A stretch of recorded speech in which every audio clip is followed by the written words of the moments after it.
தமிழகம் மற்றும் புதுவையில் எங்களுக்கு சாதகமான ஒரு அமைதி புரட்சி நடந்து கொண்டிருக்கிறது. தமிழகம் புதுவையில் 40 தொகுதியிலும் நாங்கள் மிகப்பெரிய வெற்றியை பெறுவோம். மக்கள் மனதிலே ஒரு மாற்றம் வர வேண்டும்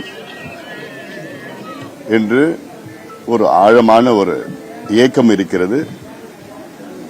நிச்சயமாக மிகப்பெரிய வெற்றியை தமிழக மக்கள் எங்களுக்கு தருவார்கள்.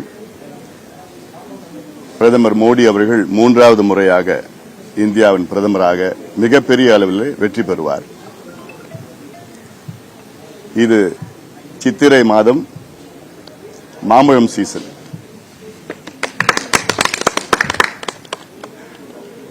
ஏதாவது கேள்விகள் இருக்கா?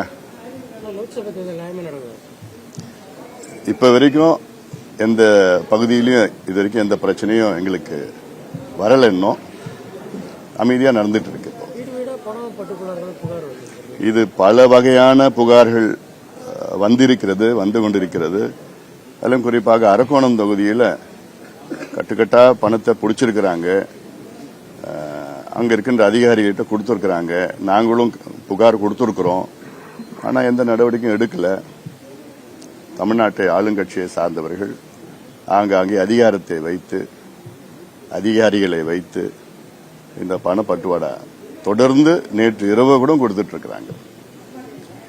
அந்த வகையில் அதிகாரிகள், ஏன்னா இப்ப அதுல பிரச்சனை என்னன்னா, அந்த அதிகாரிகள் 99 விழுக்காடு அதிகாரிகள் தமிழ்நாட்டின் சார்ந்த அதிகாரிகள் தான்.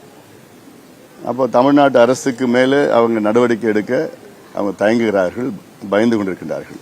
தேர்தல் கமிஷன் அதை பார்த்து நடவடிக்கை எடுக்க வேண்டும்.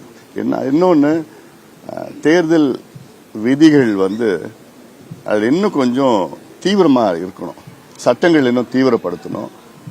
ஏதாவது ஒரு வேட்பாளர் பணம் கொடுத்தா அந்த வேட்பாளரை தகுதி நீக்கம் செய்கின்ற அந்த அதிகாரம் சட்டம் வரணும். இன்னைக்கு அந்த சட்டம் இல்லை. அதனால தேர்தல் விதிகள், தேர்தல் அந்த ரூல்ஸ் அண்ட் ரெகுலேஷன்ஸ் எல்லாமே கூடுதலாக அதிகமாக தீவிரப்படுத்தணும்.